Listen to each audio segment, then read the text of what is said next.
Hello, I'm recording this on November 27th, 2024, and that means two things. I would like to wish all of my American compatriots a very happy Leif Erikson Day from Canada. And it's also time for the Darkness News Update brought to you by Evluma and their line of dark sky ready fixtures. These include Cobra heads, these include individual lamps, all of them are ready to support dimming and color selectability.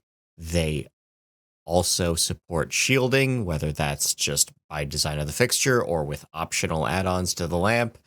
Again, evluma.com. The link is in the description. Let's get into the news, and we're going to start off with one that's for Mark, really, because we have a study from Macquarie University that shows that if you strap LEDs to the bottom of a surfboard, it deters sharks, great white sharks in particular. What they found is that if you just have full blast LEDs on the bottom of a board in horizontal stripes, it disrupts the silhouette of the surfboard or the seal decoy, which was another thing they tested, and it also just bothers them enough that they leave it alone. And that's during the day. That's during the day. So you can imagine what LEDs are doing to sharks at night.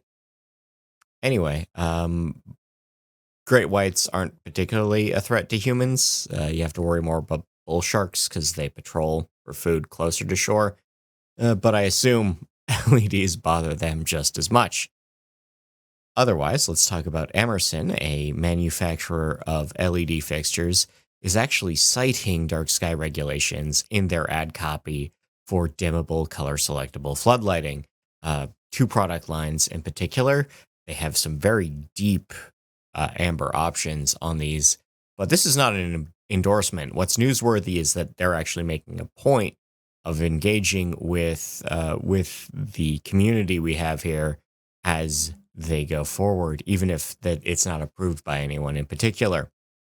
The Design Lights Consortium has updated their lighting ordinance map. This is a live map that allows you to find which regions have rules and what those rules are. Genetics are a factor in seasonal affective disorder. This is based on a study of mice that has found the way the circadian gene, PER3, is expressed. It can come up a few different ways. It is linked with mood-related neurotransmitters and how light comes into the eye during the winter months. We have another study showing that the circadian system has been linked with bile acids in human peoples, which is to say that disrupting your circadian rhythm can be bad for your digestion. Allen has also been linked with poor cholesterol. This is specifically a study from China that shows that outdoor light at night does correlate with dyslipidemia, which is the precursor condition to developing arterial plaques, which is a thing that makes your heart health worse. Light pollution has been shown to affect brain health in children. This is based on a Georgia State University study that matched satellite data against MRI data and found that children from light polluted areas also have lower indications of good brain health. We have a study from Japan that questioned if sleep schedules are ethnic. They surveyed parents in Tibet and Japan parents of toddlers in these two regions, and found that actually, no, it's fine. Kids sleep the same way, more or less, no matter what the cultural differences are. So that's interesting. A similar study from Japan shows that children do need sleep. Specifically, they came away with a bunch of health recommendations that encourage consistency and more sleep than not to avoid creating sleep debt, which is bad for you. Another study from Gazi University shows that blue light has been linked with early puberty in rats.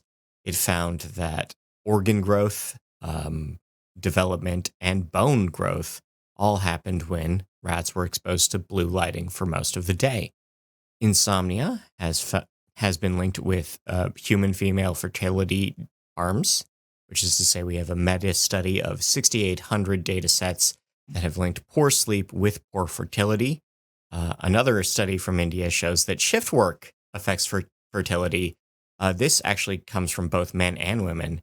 There are a bunch of different factors at play, but basically, if you spend a certain amount of time of the year working night shifts, any number of things related to reproduction start to decline, and that's not good. Pregnant and nursing mice kept under light all day will alter their feeding and activity cycles, which also changes their corticosterone levels, which is probably bad for their children. Ellen also harms bee sleep patterns. This is a study from the University of California at San Diego showing that bees kept under light 24/7, 24 hours a day, not even 7 days, actually 24/4. They were kept under 24-hour light for 4 days. And not only did they sleep less, they had difficulty performing their communication. Bees communicate by doing little dances, and they could not dance as well. And that meant that other bees would not know what the first set of bees, the dancing set of bees, they wouldn't know where they found food, and that's bad for the whole colony. In Bonn in Germany, the Botanical Garden has experimented with rewilding their night.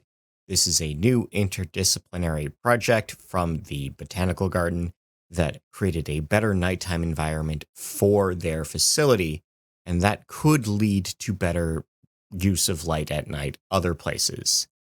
Exmoor in the UK hosted their Starry Sky Festival, and 2,000 guests showed up for the 8th annual event.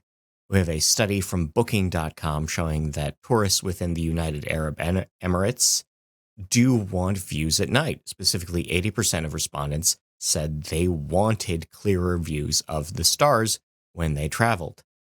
Advocates in New Mexico are calling for a review of lighting regulations.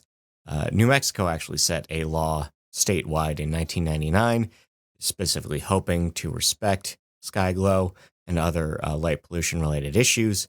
But now that we have LEDs, advocates are looking to see the state review it, particularly on the grounds of light trespass, to improve that. The Oregon Caves National Monument in West Oregon is the state's second dark sky park. This is a 4,500-acre park in West Oregon. It's not all caves. I thought it's really easy to have a dark sky park in a cave because it's inside. But no, it's the entire area, and they've done a lot of work to improve the lighting around the area. In Arizona, the town of Bisbee, which is 5 miles from the Mexico border, has finished a 6-year project to get dark sky community recognition from DSI. But now they've also begun work on a new project to keep that in place. Over the next 5 years, municipal lighting will be amended or replaced to conform to responsible outdoor lighting principles. In BC, specifically on Vancouver Island, a Nanaimo airport added more lighting to offer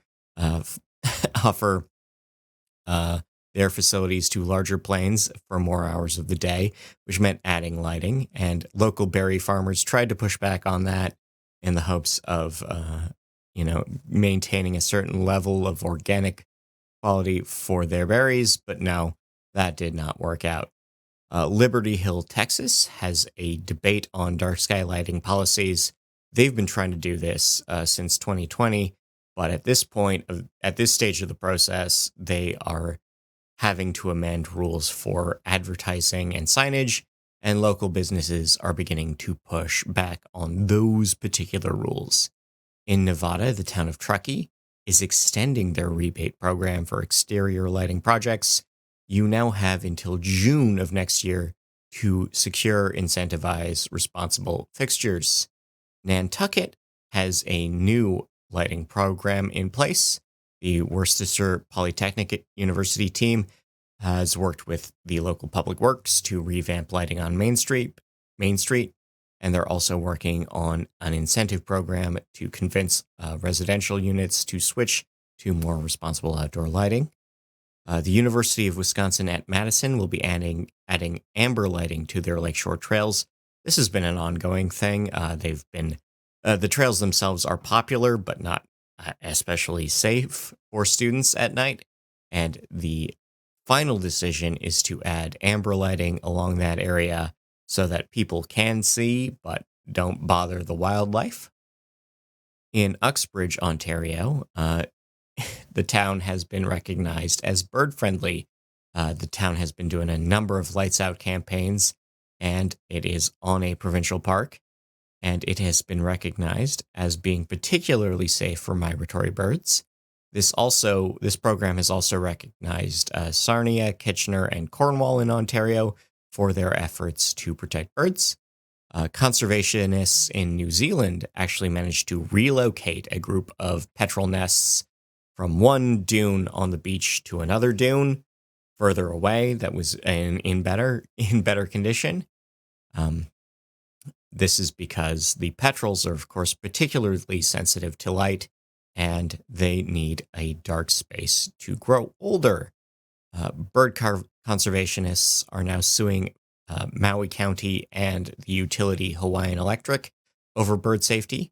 The same groups that sued the Grand Wailea Hotel are actually expanding their work to a federal suit to improve lighting across the county now.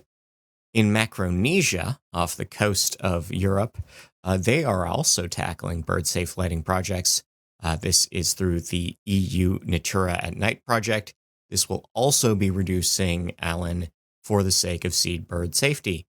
And a proposed Latter-day Saints temple in Missoula, Montana, will respect local lighting regs. The reason why I think we talk about Mormon temples so often is that NIMBYs and lighting regulations are natural allies, like bird conservationists and lighting regulators and parks officials and lighting regulators. Lighting regulations are a very amenable group. We just get along with like the abolition of sky glow, the restoration of night, the conservation of darkness, whatever you want to call this. It's very agreeable. And we're going to close out by congratulating the recipients of the 2024 Dark Sky Awards. These are presented every year to people who work in education, advocacy, and the promotion of better light and better spaces for nature at night. The winners are Richard Green, Dark Skies Herefordshire, Miroslav Kosifaj, Sabine Frank, Chiara Carucci, the Mayo Dark Sky Park in Ireland, Dora Yang, the Night Owls, the Capital of Darkness, Shweta Kulakarni, Ji Nagyuti Carol, Ken Wishaw, Sebastien Vauclair, Mohamed Saleh Timar, Raider Lane, Sylvia Carnerio, and you know what? I want to thank them. I want to thank Elvluma. I want to thank you for your time and attention. Until next time, do the podcast things. Rate, review, recommend, and share. Take care of yourself. See ya.